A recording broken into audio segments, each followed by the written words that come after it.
안녕하십니까. 저는 트러스트온 자산운용 연금포럼의 대표를 맡고 있는 강창이라고 합니다. 지금 우리나라가 저성장 결핍의 시대를 맞고 있는데 각 개인이 어떻게 인생 설계를 하고 자산 설계를 해야 될까 하는 내용에 대해서 말씀을 좀 드려보도록 하겠습니다. 우선 우리나라가 이웃나라 일본의 얘기를 먼저 하겠는데, 노후 파산이 남의 일이 아니다, 이런 말씀을 좀 드리도록 하겠습니다. 몇 년 된 얘기인데요, 일본의 NHK, 우리 말하면 KBS가 노후 파산 특집이라는 걸 방송했습니다. 일본에서 난리가 났는데, 이게 책으로 돼가지고 우리나라에도 번역이 돼서 출판이 됐는데, 그거 읽은 분들이 공포 분위기입니다. 저는 일본에서 근무를 좀 오래 했기 때문에 일본 사정을 안다고 생각했거든요. 일본은 노인들한테는 천국이고 젊은 애들한테는 지옥인 나라다, 이런 생각을 제가 하고 있었습니다. 왜냐하면 일본의 노인들은 고성장기에 직장생활을 했기 때문에 60살까지 잘릴 염려가 없었습니다. 그리고 고성장기에는요, 우리도 그랬지만은 돈을 빌려서라도 땅 사고 집 사고 주식 사고 사면 올라가거든요. 재산을 모을 수가 있었습니다. 그리고 일본은 우리보다 연금 제도가 일찍 도입이 됐기 때문에 웬만한 직장인이면 우리식으로 말하면 국민연금하고 퇴직연금, 이 두 개만 합치면 선생님이나 공무원이 아니더라도 보통의 직장인도 우리 돈으로 월 200만 원 정도는 다 받거든요. 근데 그 일본에서 65세 이상 노인 중에서 혼자 사는 노인, 사별하거나 이혼하고 자식들하고도 안 사는 독거 노인이 630만 명인데, 그 중에 200만 명 정도가 노후 파산으로 비참한 삶을 살고 있다는 겁니다. 깜짝 놀랐습니다. 왜 그러냐? 퇴직연금 제도가 있는 사람은 괜찮은데 이 퇴직연금 제도에 가입되어 있지 않거나 자영업을 하는 분들, 농업 종사자, 중소기업에서 퇴직연금 제도 없는 회사 다니는 사람들, 그런 사람들은 있는 게 국민연금 하나밖에 없거든요.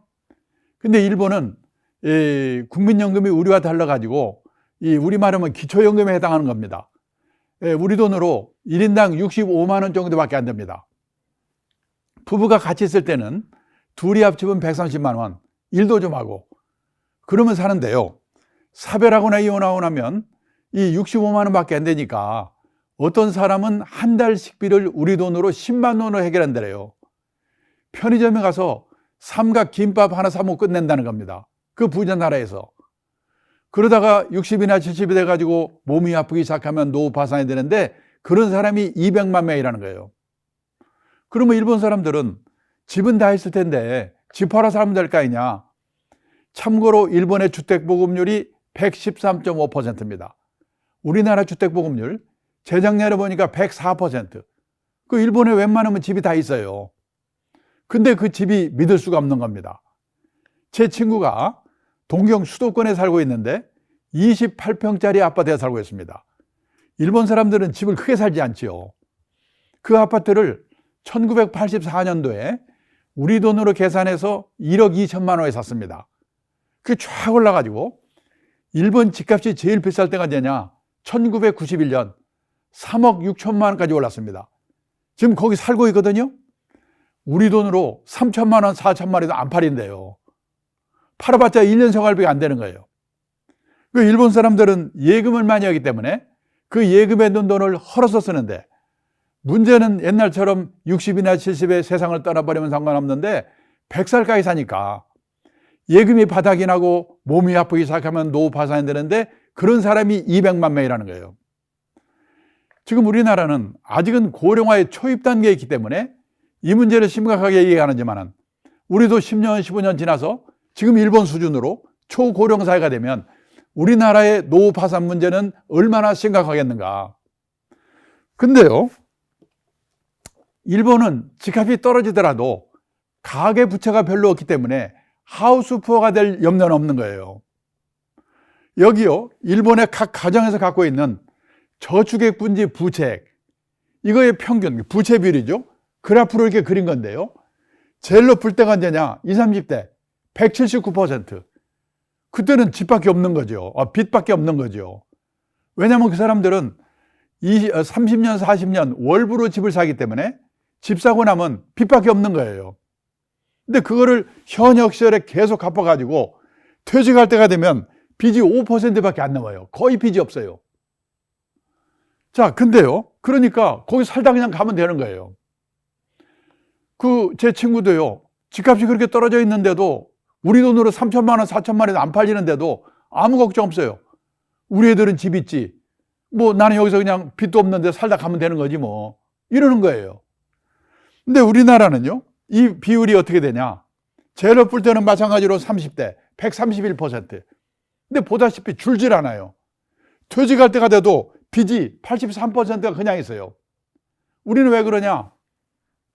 15평에서 20평, 20평에서 30평, 그때마다 이 은행에서 3년, 4년 기간으로 돈을 빌려 집을 사니까 이 퇴직할 때가 돼도 부채가 이렇게 많이 남아있는 거예요. 만약에 10년 후, 20년 후 우리 노후가 됐을 때 일본과 같은 집값 하락 현상이 저는 나타날 가능성이 매우 크다고 생각하는데 그럴 때 어떻게 되겠는가? 이거 생각해 봐야 되는 거예요. 그 또 하나 문제는요. 그러면 우리 애들이 우리를 부양해 줄 수 있을까? 이게 문제입니다. 어렵습니다. 저는요, 베이비붐 세대라고 하면은 일본이나 우리나라나 똑같은 줄 알았거든요. 일본도요, 베이비붐 세대가 초등학교 들어갈 때는 콩나물 교실이고, 대학 들어갈 때는 입시 지역이고, 또 취직할 때는 취직난이라고 엄살을 무지개 떨었거든요. 저는 같은 건 줄 알았어요.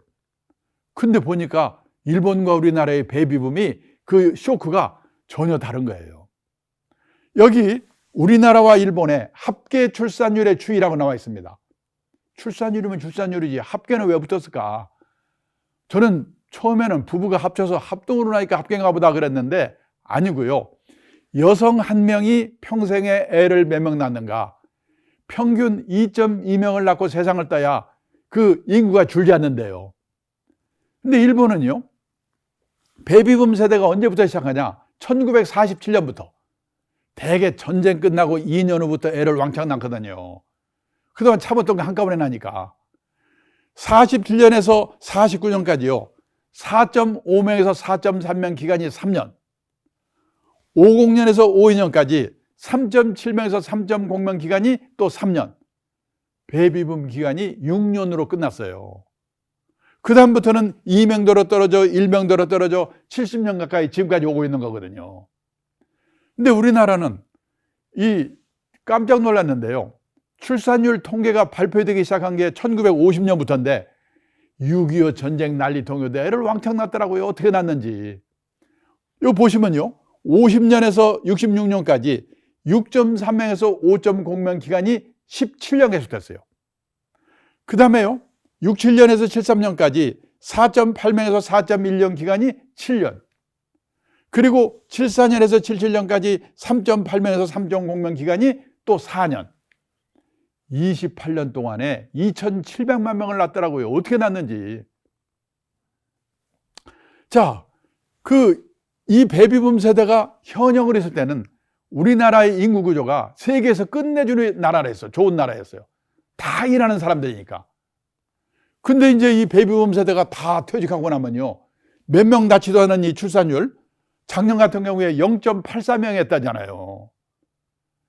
이 몇 명 낳지도 않은 이 우리 자녀들이 어떻게 부모를 부양하겠습니까? 방법이 없어요. 결국 각자 도생할 수밖에 없다는 겁니다. 근데 문제는 살기는 또 무지하게 오래 사네. 여기요. 고려대학교의 박유선 교수라고 하는 분이 발표한 건데요. 1980년생의 경우에 100세까지 생존할 확률이 남자는 20.2%, 여자는 21.9%. 그러니까 100살까지 산다는 거예요. 그리고 딱 중위 사망 연령이 80년생의 경우 남자가 92세, 여자가 94세. 이렇게 오래 사는 거예요. 그런데요. 문제는 뭐냐? 지금 우리나라가 이 저성장 결핍의 시대를 맞고 있는데 우선요. 주요국과 비교한 우리나라의 소득 수준을 한번 보겠습니다. 여기 IMF에서요. 구매력을 기준으로 1인당 국민소득을 계산해서 발표했는데요. 우리나라는요. 보십시오. 44,300달러로 일본이 우리보다 적어요. 스페인도 우리보다 적어요. 선진국인데. 이태리도 마찬가지로. 우리나라가요, 일본이나 스페인, 영국보다도 1인당 국민소득이 많다니까요. 물가 기준으로 계산했다고 그러더라도. 그 다음에요, 보십시오. 지난 30년 동안 1970년대, 80년대, 90년대 초까지만 해도 매년 10%대 두 자릿수 경제 성장을 했습니다. 그때는 작년보다 금년이 좋아지고 금년보다 내년이 좋아지고 이런 세월을 우리가 30년 넘게 살았거든요. 그래서 우리 머릿속에는 고성장 마인드, 고성장 체질이 몸에 딱 박혀 있는 거예요. 근데 몇 년 전부터 4%, 3%, 2% 작년에 마이너스 성장했죠? 금년에 뭐 3%니 4%니 그러는데 옛날과 같은 고성장 시대는 이제 다시 오지 않는다. 어떻게 해야 될 건가? 생각해 보셔야 돼요. 자, 그런데요, 이 경제 성장률이라고 하는 거는 다 아시다시피 노동인구가 늘어나야 돼요. 애를 많이 낳아야 돼요. 그리고 일을 열심히 생산성이 높아져야 돼요. 근데 보세요. 여기 우리나라에 6.25 뭡니까? 이 베이비붐 세대 핵심이 언제냐면 1955년에서 60년생이거든요. 이때 우리나라의 전기 보급률이 20%가 안 됐어요. 우리 시골 고향에도 전기 들어온 게 1968년인가? 그때부터 들어왔어요. 그러니까 이때는요, 전기도 안 들어오지, 저녁에 우리 부모들이 마땅히 리크레이션도 없어서 그랬지만은 어떻게 둘이 만나서 6.3명을 낳습니까? 그러니까 이 사람들이 현역을 했을 때는 우리나라의 인구 구조가 끝내주는 나라였어요. 근데 지금 보십시오. 재작년 2019년에 0.92명이고 2020년에는 0.84명 했다잖아요. 큰일 났어요. 자, 근데요, 우선 왜 이렇게 출산율이 낮아졌느냐? 여성의 초혼 연령이 높아진 거예요. 제가 재작년에 이 결혼 주례를 서줬는데요, 신랑 신부가 와가지고 신부가 뭐라고 하냐면 자기가 31살이래요. 근데 친구들이 자기 보고 너 왜 이렇게 빨리 시집가니? 31살인데. 제 아내는 22살에 결혼해서 50세 할머니 됐거든요. 얼마나 늦어진 거예요. 그러다 보니까 주요국 중에서 이 첫 애 낳는 초산 연령이 제일 높아요. 31.6세. 그래도 낳기만 하면 좋겠는데 이 기혼 여성 대상으로 조사를 해봤더니요, 자녀를 한 명으로 끝나겠다는 게 거의 절반 가까이 45%, 아예 한 명도 안 낳겠다는 게 22%. 이게 문제예요. 왜 애 낳기를 포기했느냐? 우리 다 아는 거 아닙니까? 육아 교육비 부담, 그 다음에 양육의 어려움, 그 다음에 다들 요즘 맞벌이 하잖아요. 직장생활 어려움. 이런 것 때문에 안 낳겠다는 거예요. 이대로 가면 어떤 문제가 생기냐? 2035년이 되면요, 우리나라 인구 3명 중 1명이, 여성 3명 중 1명이 65세 이상 할머니 대국이 된대요. 2040년이 되면 인구 4명 중 1명이 이 75세 이상 초고령자가 되는 거예요. 이게 문제예요. 근데 문제는 이웃나라 일본도 유럽도 이 늙어가는 거는 인구 고령화는 다 똑같은 건데, 문제는 이 고령화의 속도가 우리나라는 빛의 속도로 빨리 가고 있다는 게 문제거든요. 그 고령화의 속도라는 면에서요, 프랑스에서 156년 동안에 진행된 일이 이웃나라 일본에서 36년 동안에 4배의 속도로 진행이 됐어요. 그래서 일본이 적응을 못하고 지난 20몇 년 저렇게 고생을 한 거거든요. 근데 우리나라는 일본도 저리 가라, 25년 동안에 진행이 됩니다. 프랑스 같은 나라는요, 155년 동안에 서서히 적응해 가면 돼요. 우리나라는 25년 동안에 총알같이 적응하지 않으면 안 된다는 겁니다. 그게 문제예요. 좀 역사 얘기를 하겠는데요, 몇 년 전에 KBS 주말 드라마에 징비록이라는 드라마가 방영이 됐습니다. 저는 그걸 흥미를 갖고 열심히 봤는데요, 임진왜란 드라마입니다. 저는요, 그 드라마를 보면서 그 풍신수길이 그 미친놈은 왜 조선을 쳐들어와가지고 우리 조상대로 괴롭혔을까?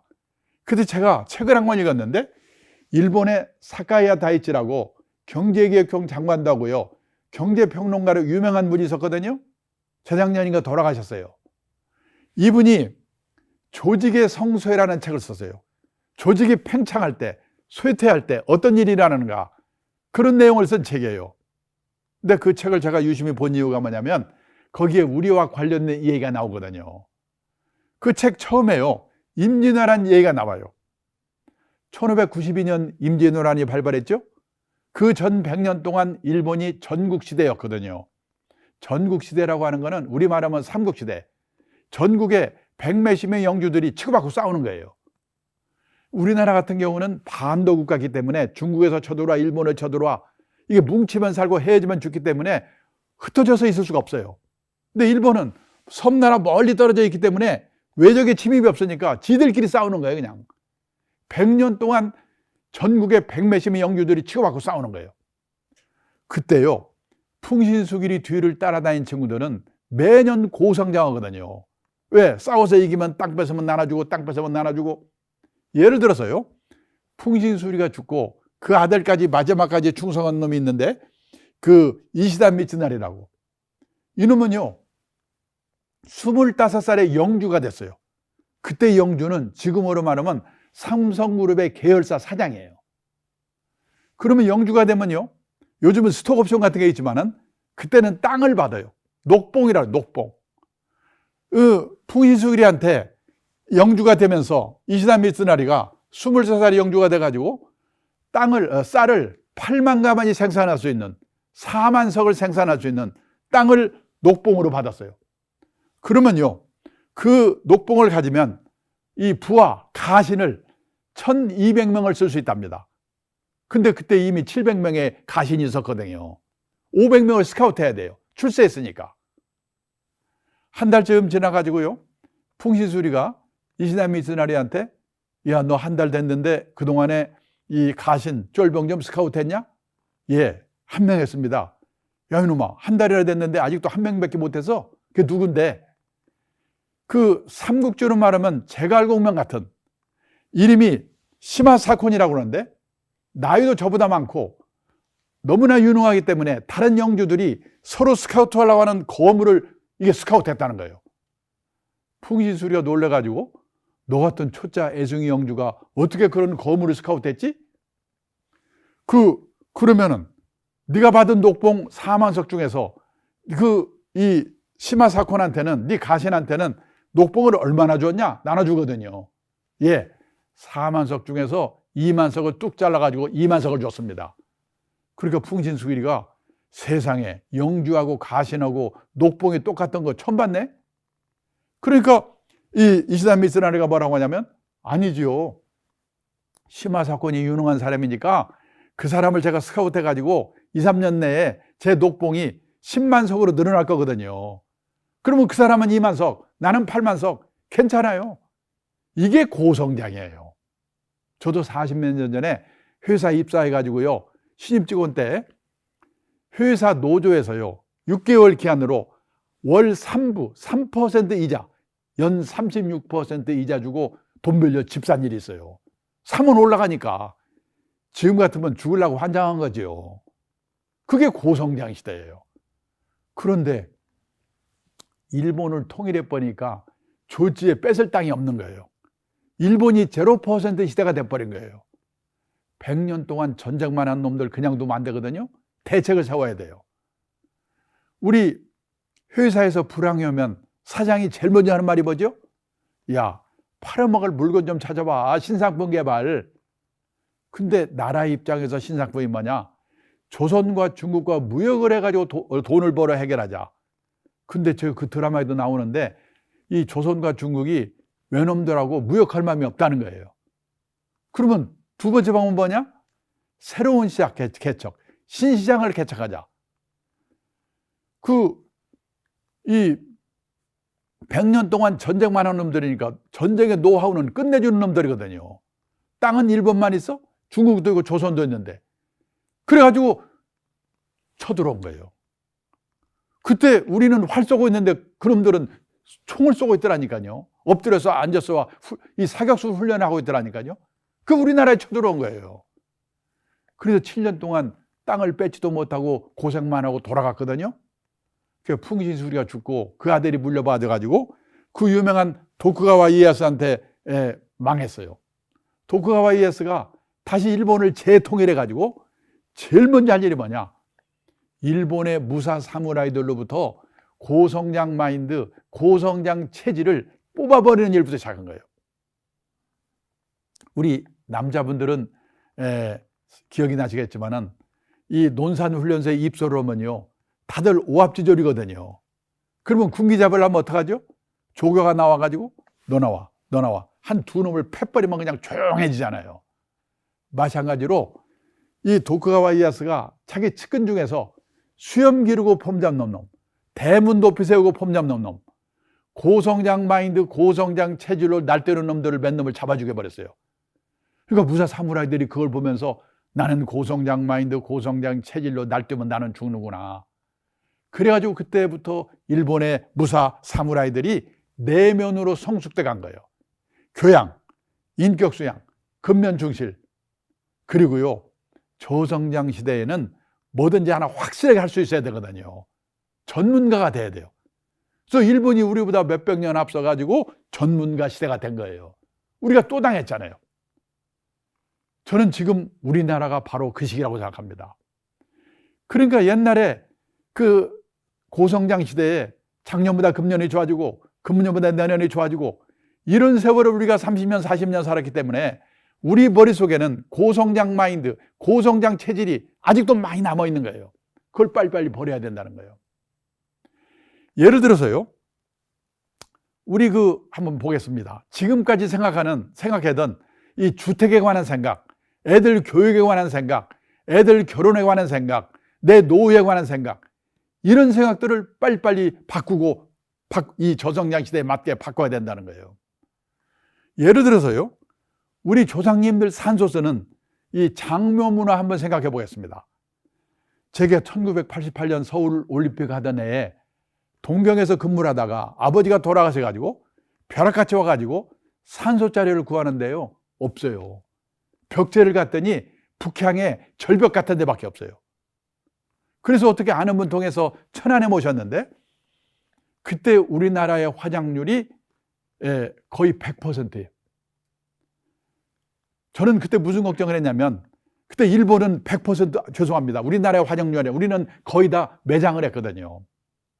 근데 그때 일본은 화장률이 100%였어요.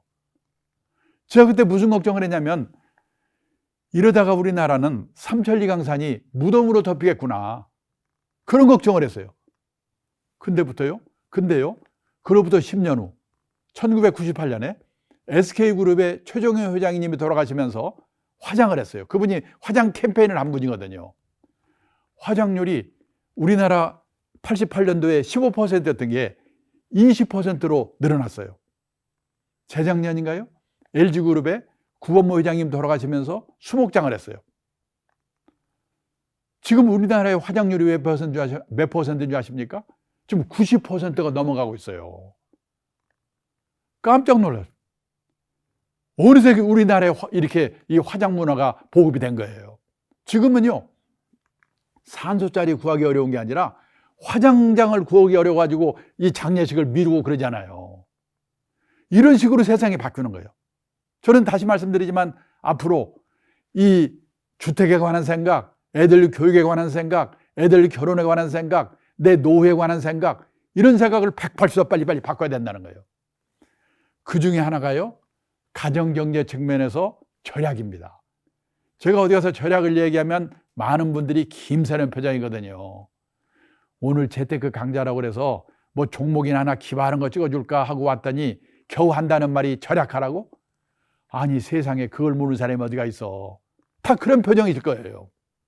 그런데 우리가 알아야 될 게 뭐냐, 지난 30-40년 동안 고성장 시대, 아주 특별한 시대를 우리가 살아왔기 때문에 우리는 의식하지 못하고 우리는 아낀다고 생각하는데, 미국, 일본, 선진국 사람, 우리는 아낀다고 생각하는데 미국, 일본, 선진국 사람들이 우리를 보면은 너무나 낭비 요인, 거품 요인이 많다는 거예요.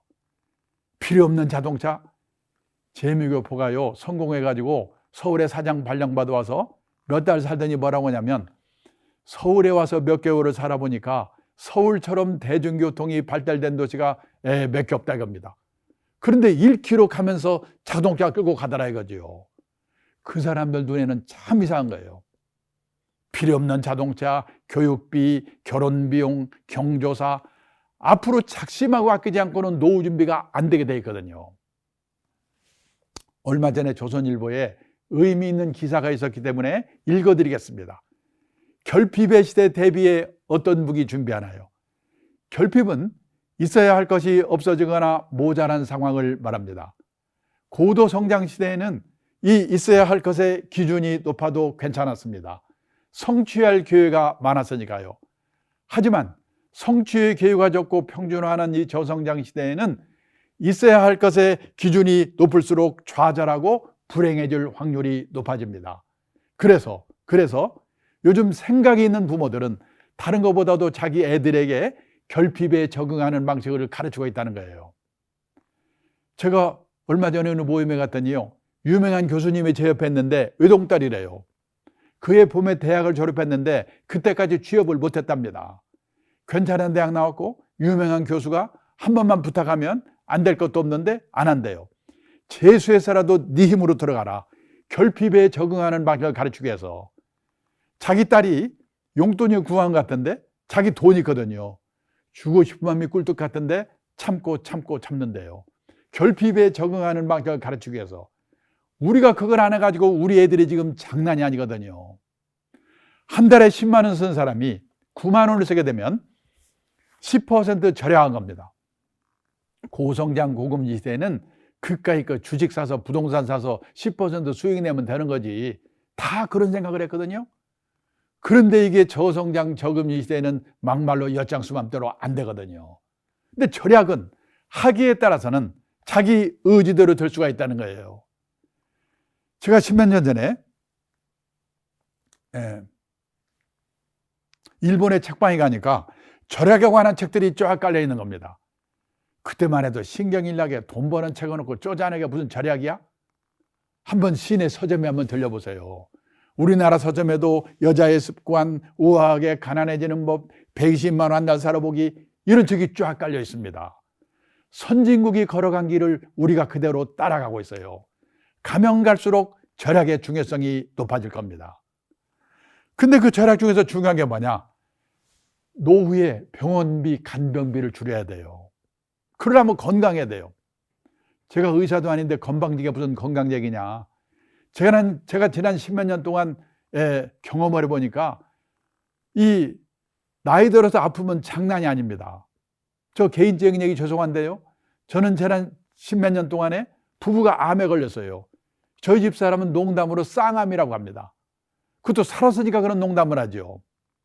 저는 10몇 년 전에 회사에서 신체 검사하는데요. 콩팥, 신장에서 암이 발견이 됐어요.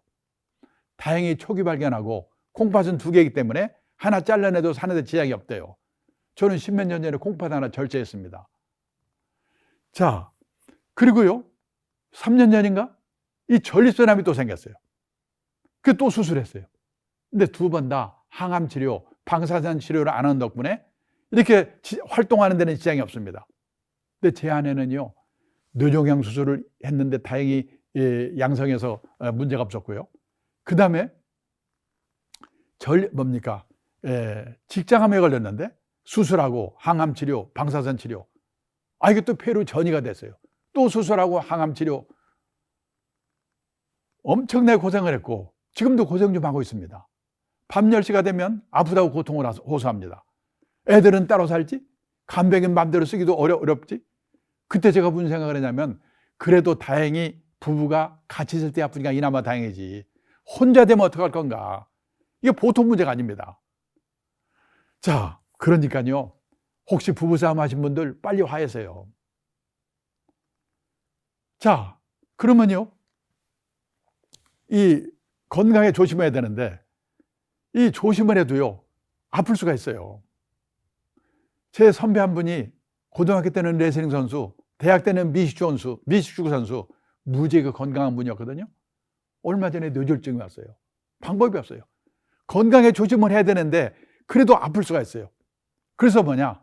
환갑되기 전에 특수질병보험 하나 더 드는 거. 저는 10몇 년 전에 집에 갔더니 제 아내가 어느 보험사의 설득에 넘어가가지고 암보험을 들었다는 겁니다. 저 그때 웃었죠. 암이라는 건 팔자송환인데 그걸 왜 들었냐. 들었어요. 웃었어요. 근데 부부가 암에 걸린 거예요. 우연히 들었는데 절묘하게 들은 거예요. 안 들었으면 큰일 날 뻔했어요. 근데 보험은 나이가 들면 들기 어렵고 비싸지거든요, 보험료가. 그래서 환갑되기 전에 하나 들어주는 거. 자, 이 미국, 일본에서요, 퇴직한 분들을 대상으로 조사를 해봤어요. 퇴직하면 생활비가 줄어야죠? 줄었습니까? 안 줄었다는 대답이 30%, 40%. 왜 안 줄었습니까? 바로 병원비, 간병비 때문에 그런 거예요. 근데요, 일본 내각부라고 하는 데서 주요국에 60세 이상 고령자 대상으로 앙케이트 조사를 했어요.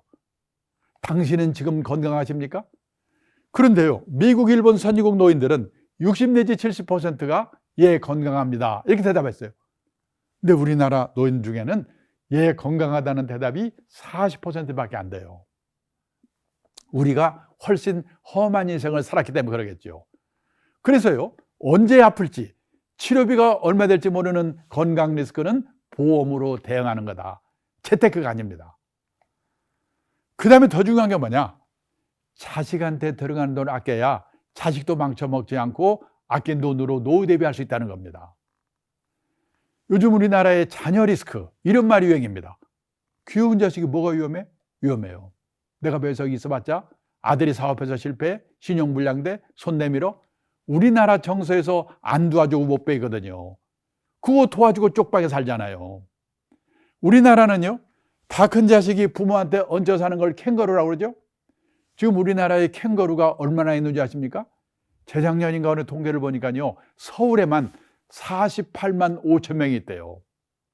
근데 캥거루가 이 말 들으면 열받는답니다.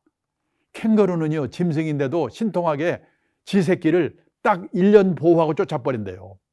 사람은 끝이 없잖아요.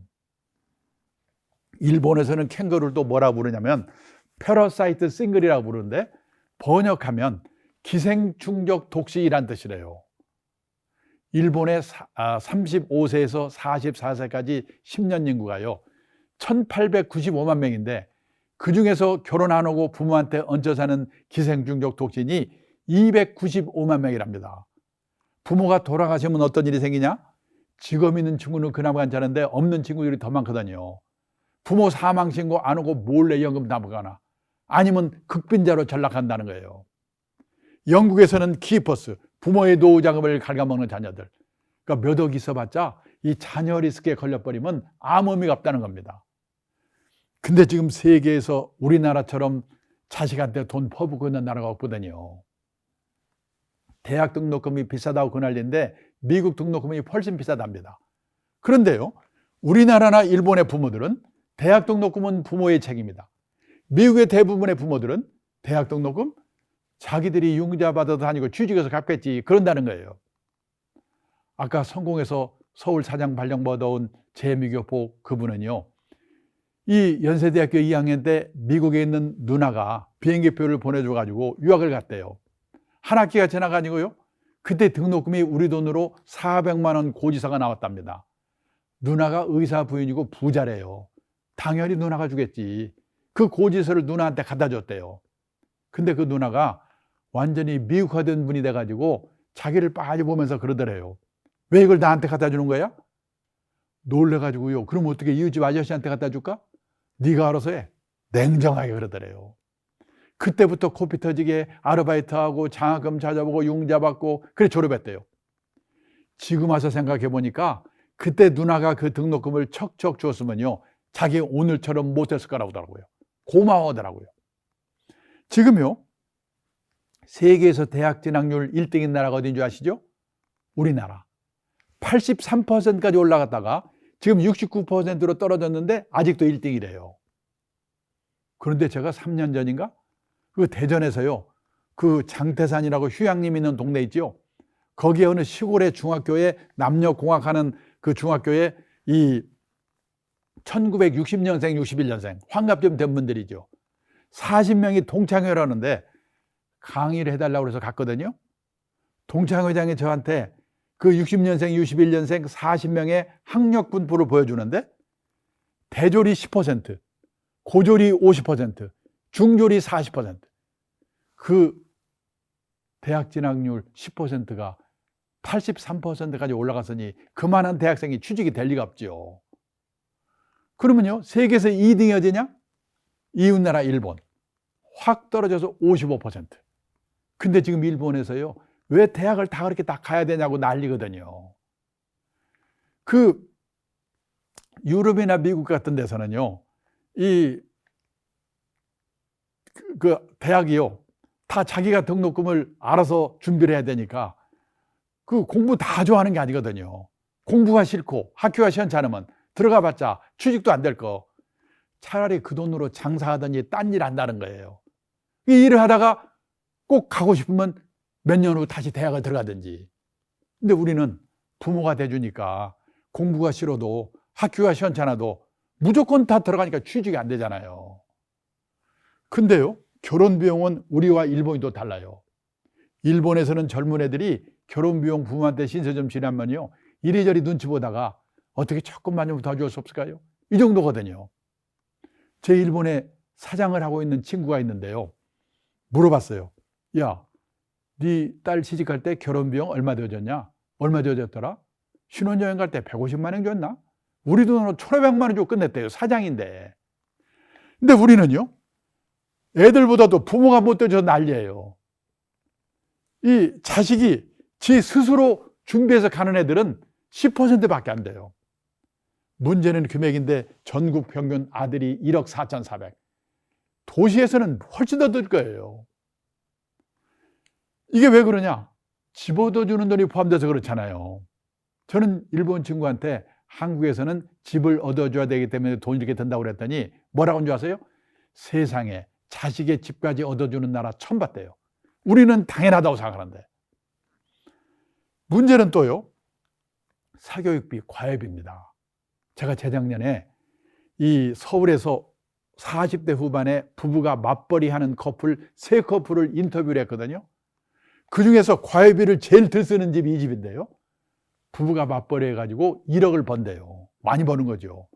그런데 초등학교 6학년, 중학교 2학년 2명한테 들어가는 과외비만 3,360만 원이래요. 이게. 그럼 여기에다가 등록금 내야죠, 책도 사줘야죠, 옷도 사줘야죠, 빵도 사줘야죠, 게임기 사줘야죠, 또 가족들 먹고 살아야죠. 언제 저축을 합니까?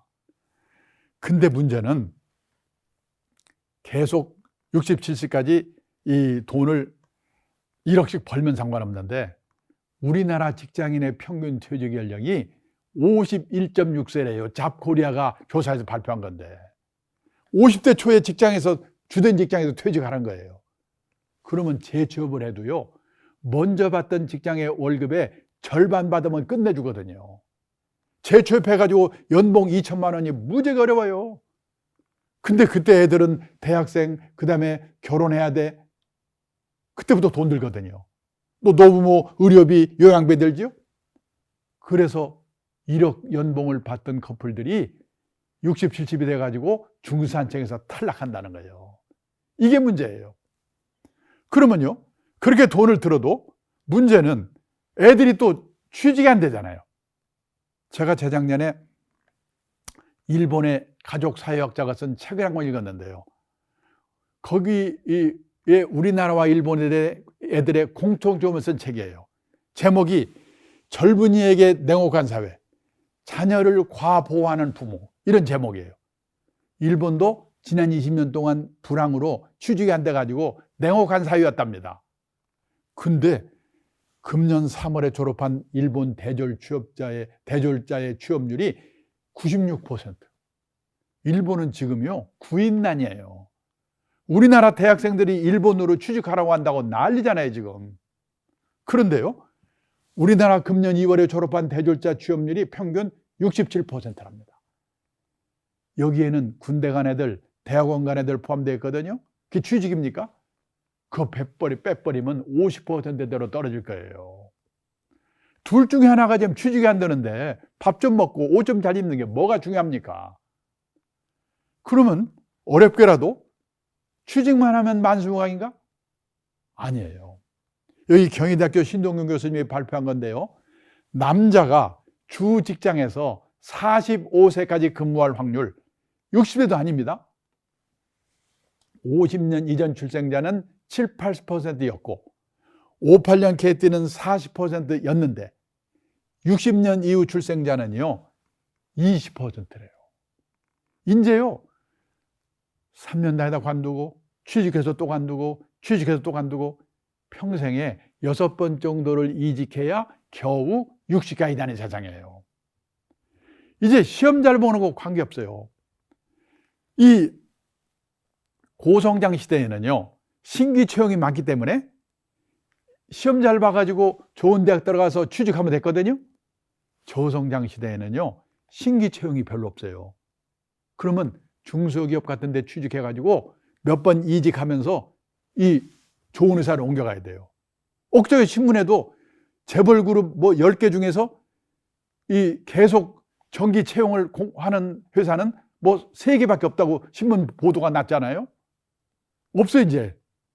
그러면 옮겨갈 때 저쪽에서 나를 뭘 보고 뽑는가? 학벌? 스펙? 아닙니다. 이 친구가 우리가 시키려고 하는 일을 잘하는가 못하는가 전문성을 보는 거예요. 둘째, 평판. 한마디로 인간성이 됐는가 안 됐는가. 거기서 걸리면 끝이에요. 요즘요 이 대기업의 인사 담당자들이 자기들끼리 모여서 그런데요. 속지 말자 학벌, 다시 보자 스펙. 얼마나 속았으면 그러겠어요. 실제로요. 재작년인가 저희 업계에서 이런 일이 있었어요. 어느 회사에서요. 사내 변호사 한 명을 뽑는데 변호사가 50명이 모였어요. 넘쳐. 결국 4명을 최종 면접 올렸는데 스카이 출신 3명, 기타대 하나. 근데 결국은 기타대학을 뽑았어요. 이제 변호사도 씩씩하고 적극적이어야 되니까. 그 회사가 그 전에요. 서울에 인류 외고 나와서 스카이 대학 법대 나와가지고 변호사 있는 애들 3명을 뽑았는데 다 실패했어요. 도련님밖에 없어요. 시험 잘 보는 것 빼고 할 수 있는 게 없어요. 한 친구는 지바로 나오고 두 친구는 내보냈어요. 그 실패를 했기 때문에 면접 기준이 바뀐 거예요. 그래서 기타대 출신을 뽑았어요. 그러면요 스카이 법대 나와서 변호사 제가 최고인 줄 알 거예요. 다른 데 가도 면접 기준이 바뀌거든요. 한 2년만 취직 못하면 그놈은 룸펜으로 전락해버리거든요. 근데 제 집안의 동생 하나는요 공부를 싫어한 데다가 집안이 어려워서 대학을 못 갔습니다. 건설 공사 현장에서 30년 일을 했는데 물 새는 거 막는 거 방수의 전문가가 됐어요. 어느 날 대형 건설사 회장님 댁에서 물이 샜다나? 이분이 화탁제가 나가지고 야 박사만 뽑지 말고 독일식으로 마스터를 뽑아라. 55세에 대형 건설사에 마스터로 취직했어요. 지금 70세거든요. 작년까지 연봉 1억씩 받으면 다녔는데 나오니까 딴 데서 금방 또 데려갔어요. 제가 보기에 80까지 무난할 것 같아요. 세상이 이렇게 바뀌고 있어요. 그러면요 지금 변호사들이 왜 이렇게 어려운가 보세요. 우리나라의 변호사 1번 등록한 사람이 1906년에 나왔대요. 10,000번째 등록자가 2006년. 그러니까요 변호사가 10,000명 늘어나는데 100년이 걸린 거예요. 그동안에 변호사 했던 분들은 끝내줬죠. 근데 또 10,000명 늘어나는 데는 8년 걸려. 또 10,000명 늘어나는 데는 5년 걸려. 지금 변호사 30,000명 시대가 왔잖아요. 일이 없으니까 변호사가 세무사, 법무사 일 뺏는다고 난리잖아요 지금. 돌아가는 꼴이 의사도 비쌀 것 같아요. 이제 안전한 직업은 없습니다. 그래서 뭐냐, 우리도 우리 애들도 이 시대에 맞는 제대로 된 직업관을 갖는 거. 경상남도 거창고등학교 유명하잖아요. 강당에 있는 직업선택 10계명. 이거 기독교 정신에서 만든 10계명이라는데 실생활에도 맞는 것 같아요. 몇 개만 말씀드리면, 첫째, 월급 많이 준 데 가지 마라. 이제 월급은요 회사가 주고 나라가 주는 게 아니라 내가 남다른 주특기가 있어가지고 적은 금액이라도 회사를 옮겨서라도 오래오래 다녀야 돼요. 100세 시대에는.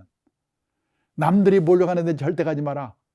요즘 매년 가을에 재벌그룹 입사 경쟁률 200대 1, 300대 1 그날이 지는데 그 회사가 40대 후반에 명퇴하고 난리잖아요 지금. 제일 마지막에 부모와 마누라와 약혼자가 결사 반대한 데는 무조건 가라. 거기 가면 틀림없다. 근데 제가 40몇 년 직장 생활해 보니까 이 말이 맞아요. 근데 이게 어떻게 가능하겠습니까? 부모 자식이 소신이 있어야지. 그 다음에요, 우리가 중산층이 되려고 애를 쓰는데, 중산층이라는 게 뭐냐? 우리나라의 중산층 기준? 다 남의 눈에 보이는 거, 그런 기준이에요. 아파트 30평 이상, 아파트의 평수가 신분의 상징입니다. 근데 지금 미국, 일본 선진국에서는요, 작은 집 갖기 운동, 스몰 하우스 운동이 벌어지고 있거든요. 자동차 2000cc 이상, 신분의 상징이지요. 선진국에서는 갑자기 큰 차 타면 둘 중에 하나, 깡패 아니면 졸부래요. 그럼 여기 미국의 중산층 기준? 보세요. 자신의 주장에 떳떳할 것, 페어 플레이를 할 것, 사회적 약자를 도울 것, 부정과 불법에 저항하는 용기가 있을 것, 정기적으로 비평등할 정도 받아볼 것. 그 사람이 내면으로 성숙된 사람인가? 이게 기준이거든요. 이 기준에 의하면 우리나라의 중산층이 몇 명이나 있겠습니까?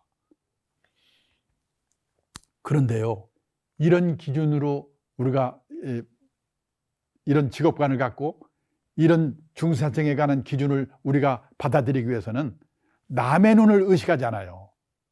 의식하지 말아야 돼요. 제가 존경하는 분이 쓴 글 하나를 읽어드리겠습니다. 인생을 직선 위에서 살면 만족이 있을 수 없다. 항상 내 앞에 누군가 있기 때문이다. 지금까지 어른들은 자식들을 직선 위에 줄 세워놓고 키웠다. 이제는 디지털 시대다. 직선의 시대가 아닌 360도 원의 시대다. 내가 가고자 하는 방향으로 누구든지 얼마든지 갈 수 있다. 직선이 아니기에 항상 선두주자가 될 수 있다. 굳이 선두주자가 아니어도 새로운 가치를 만들며 살 수 있다. 반면 직선 위의 삶은 좌절감과 박탈감만 있다. 금수저, 은수저 하는 것도 같은 맥락이다. 그런데 문제는 직선에서 원으로 바꾸는 게 쉽지 않다는 것이다. 남의 눈으로 인생을 살고자 하기 때문이다. 우리는 이 남의 눈 때문에 미치는 거거든요.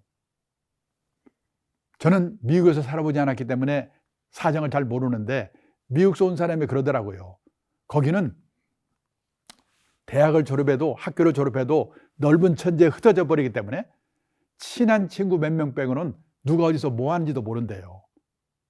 근데 우리는 뭐 그냥 장태산에서 동창회 모여, 무슨 향후에 모여, 무슨 뭐에 모여, 누구는 뭐가 어떻고 누구는 뭐가 어떻고, 나는 오늘 점심에 이거 먹었다고 사진 찍어서 올리고, 누구는 어떻고. 남의 눈 때문에 미치는 나라거든요, 이게. 그래서요, 한번 우리가 남의 눈에서 벗어나는 이런 노력이 없이는 어렵다는 거예요. 그 다음에요, 우리가 우리 애들을 가르치는데 한번 보세요. 부모의 도리는 자녀의 운명을 결정하는 섭리를 대신하려 들지 않고 애정과 정의와 진실성과 유머라는 평범한 원리에 따라 자녀를 교육하는 것이며, 대체로 교육받지 못한 부모들이 이러한 부모의 도리를 더 잘 지키고 있다.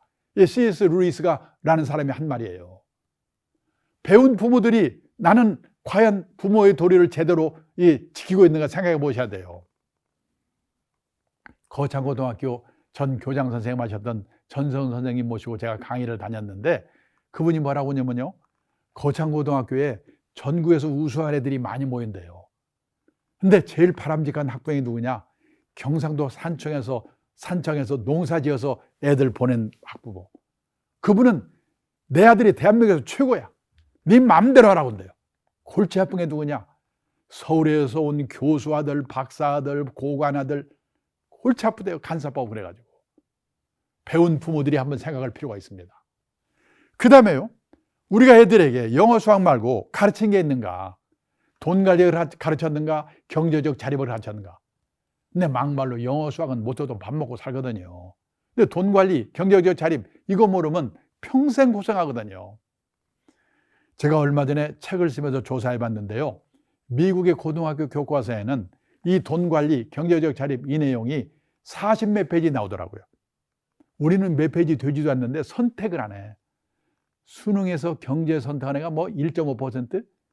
배우질 않으니까 대학을 졸업해도 저축이라는 말과 투자라는 말이 어떻게 다른지 이것도 모른다니까요. 미국에서는 중학교만 제대로 나오면 안다는데 학교에서 가르치지 않으면 부모라도 가르쳐야죠. 그래서 애도 망쳐먹지 않고 아낀 돈으로 자기 노후 대비해야 된다는 거예요. 그 다음에 이 저성장 시대에 조심해야 될 게 뭐냐, 이 혼자 사는 노후가 보편화된 시대가 오고 있다. 싱글의 시대가 오고 있다. 이거를 유념하시고 준비를 하셔야 돼요. 작년 말 현재로요, 우리나라 50대 이상 남성 중에서 부인이 먼저 떠나고 호자된 분이 45만 2천 명이었대요.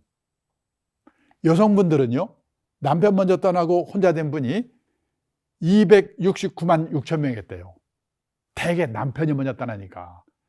혼자 사는 노인의 70% 정도가 여성이거든요. 그런데요, 남성의 경우는 부인 먼저 떠나고 나서 혼자 9년에서 10년쯤 살다 세상 뜨는데, 여성분들은 15년에서 16년 징그럽게 혼자 남아 살아야 돼요.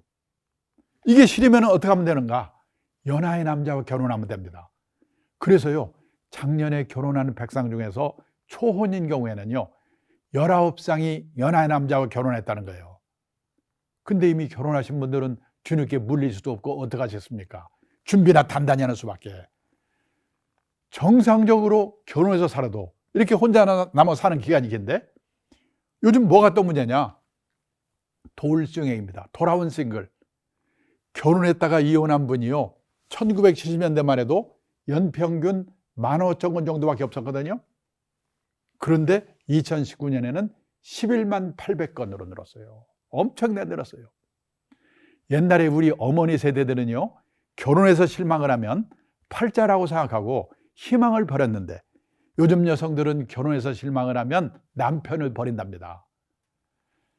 근데요, 옛날에는 결혼해서 4년 이내에 이 소위 말하는 신혼이혼의 비율이 제일 높았거든요. 그런데 작년에는 결혼해서 20년 이상 된 소위 말하는 중년 황혼연의 비율이 1990년도만 해도 5%밖에 안 됐는데, 작년에는 37%. 지금요, 혼인 기간별로 볼 때 비율이 제일 높은 게 중년 황혼연이에요.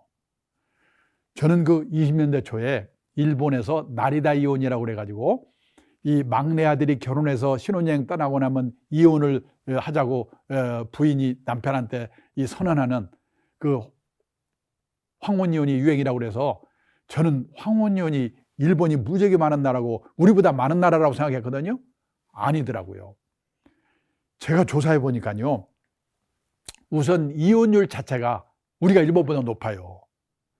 일본은요, 이혼율의 피크가 2002년이었어요. 그때 초이혼율이라고 했는데, 인구 1000명당 이혼 건수가 몇 건인가, 이게 2.3건이었던 거가요, 2019년에는 1.69건으로 줄었거든요.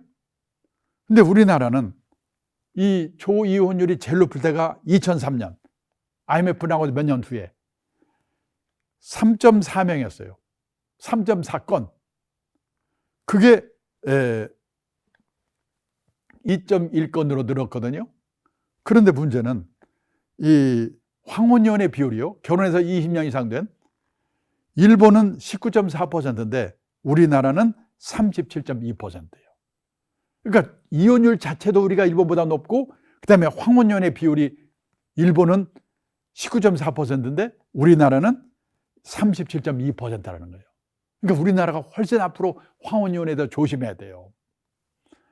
자, 그래서요, 이 혼자 사는 노인의 숫자가, 이 황혼연한 분들은 지긋지긋해서 혼자 살라고 그러겠죠.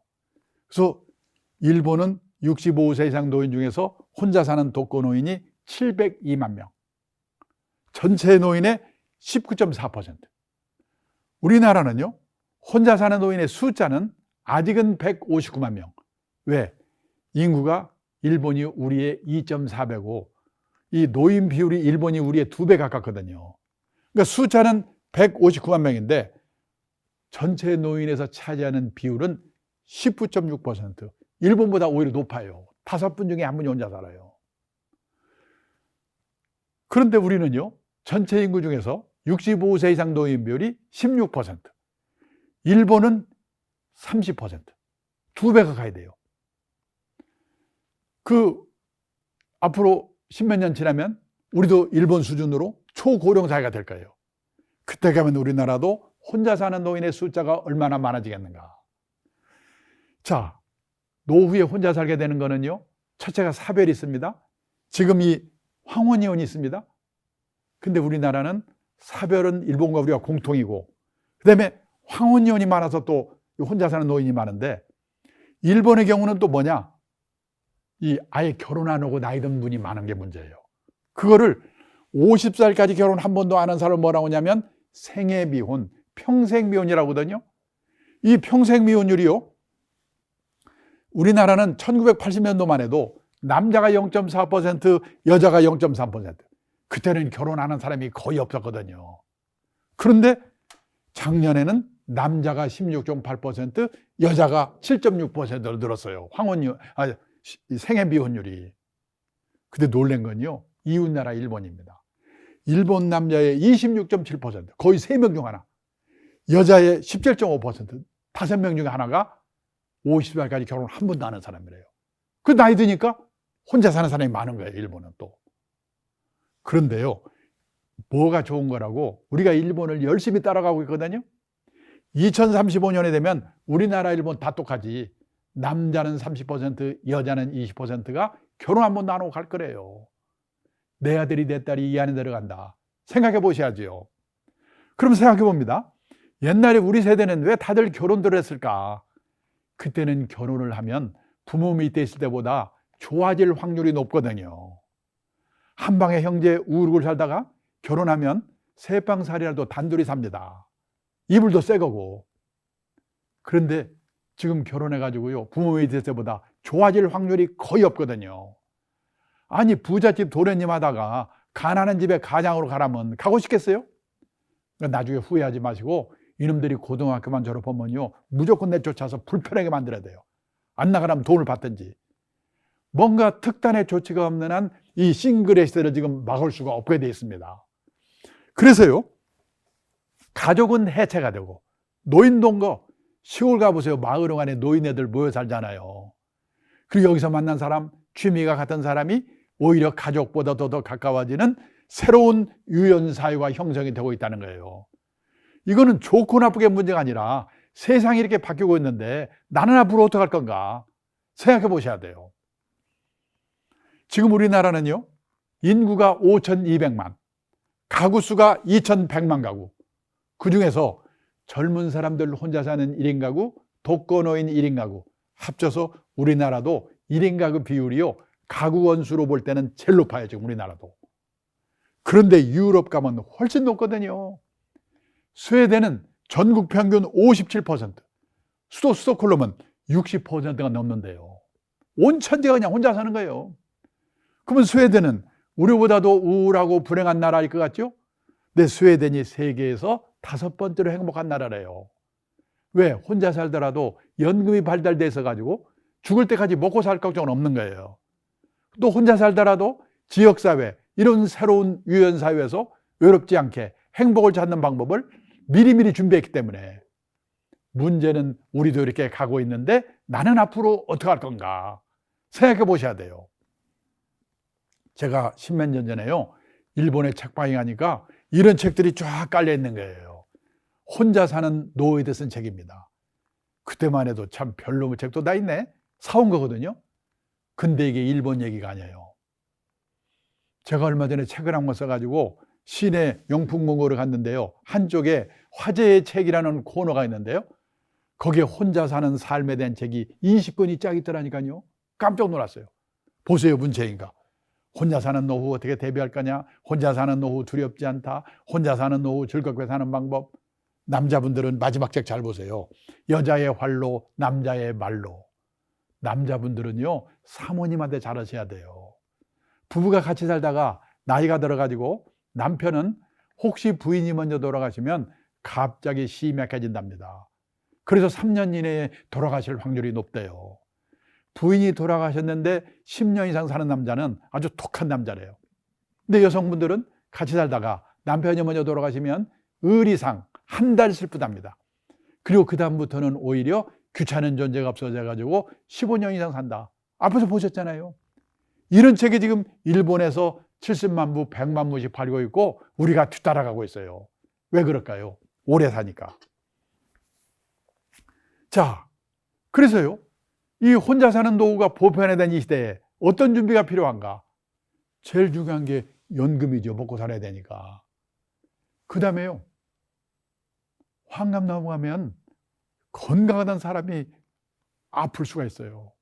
깜짝깜짝 놀래요. 암, 심혈관 질환. 어떻게 이렇게 건강하던 분이 이렇게 아플 수가 있을까? 그래서 뭐냐? 환갑되기 전에 특수질병보험 하나 들어두는 거. 그 다음에요, 새로운 유연사에서 외롭지 않게 행복을 찾는 방법을 미리미리 준비하는 거. 이제는 가족에만 의지할 수가 없는 거예요, 이제. 그리고요, 대부분의 가정에서 남편 중심의 노후 준비를 하고 있는데 그보다도 남편 먼저 떠나고 혼자 남아서 10몇 년 살아야 되는 아내분을 배려한 노후 준비를 해야 된다는 거예요. 좀 오래된 얘기인데요. 그 전라도 광주에서 유명한 변호사 한 분이 80대 중반에 돌아가셨거든요. 이분은 아침에 미역국에 식사 잘 하시고 동네 다방에 가서 다방 마담하고 농담 따먹다가 집에서 벽에 기대고 아이고 피곤하다. 그러고 돌아가셨대요. 근데요, 옛날에는 변호사가 돌아가시고 나면 여기저기 수임료로 땅 받은 것도 있고 그래가지고 자식들이 무지개 싸우거든요. 근데 그분은 돌아가신 뒤에 봤더니 본인 명의로 돼 있는 게 전화기 한 대밖에 없더래요. 싸울 일 없게 만들었어요. 그리고 세벌 받아먹는 부동산이 하나 있는데 그 소유권은 자식한테 줬는데요, 사용권은 만하님한테 준 거예요. 사모님 돌아가실 때까지 월세는 사모님 거야. 이런 배려가 필요하다는 겁니다. 아내분을 배려한 노후 준비예요. 그 다음에요, 주거 형태의 합리적인 사택.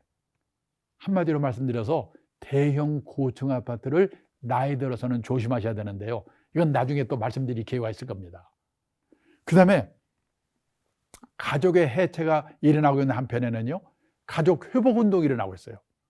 지금 일본에서는요, 3대 할아버지, 아들, 손자가 같은 건물 안에 독립적으로 살 수 있도록 또는 근처에 이렇게 개축을 하게 되면 세제 혜택을 준대요. 또 노인분이 혼자 큰 집에 살고 있으면 젊은 사람들과의 그룹 리빙, 공유 경제 이런 것도 지금 활성화되고 있어요. 이런 문제도 한 번쯤 생각해 볼 필요가 있다는 겁니다. 그 다음에요, 나이 들어서 혼자 되시고 나면 돌봐줄 사람이 누구냐.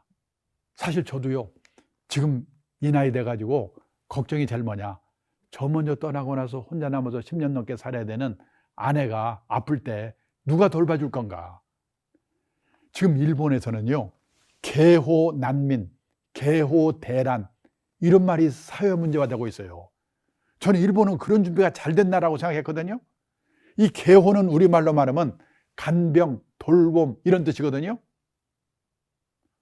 그 일본에서는요, 뭐냐, 이 나이가 들었는데 가족들은 돌봐줄 수가 없고 어디 가서 이제 돌봐줄 사람이 있는 데를 가야 되는데 전문 시설이 첫째 부족해요.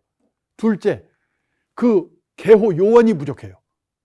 우리나라는 중국 동포나 이런 분들이 많이 와서 도와주고 있는데 나중에 이제 소득수요 높아지고 그분들도 안 오면 우리도 일본과 같은 문제, 시설이 있는가? 그 개호 요원이 있는가? 이런 게 문제예요. 이렇게 늘어나는 거 뭐냐? 고령자가 늘어나기 때문에 그런 거죠. 그리고 시설이 부족하죠. 그 다음에 요원이 부족하고 또 좀 된다는 데는 비용이 너무 비싸. 합리적인 비용으로 갈 때가 있는가? 이런 문제가 지금 일본을 보면서 우리나라는 더 걱정이에요. 지금 초입이라 그렇지만은. 그래서요, 미리 지금부터 좀 나이가 덜 하셨을 때 이런 시설에 대해서 미리미리 사전 조사를 해보고 들어갈 수 있는 비용을 마련하고 이런 것들을 미리미리 준비할 게 필요하다는 거죠. 지금까지요, 이 저성장 고령화 시대를 맞아가지고 어떻게 이렇게 이 자신의 노후 문제, 애들 문제, 그 다음에 이 일본과 같은 이 개호 난민 이런 게 되지 않으면 어떻게 해야 될 건가? 하는 내용에 대해서 말씀을 드렸습니다. 조금이라도 참고가 되셨다면 다행이겠습니다. 감사합니다.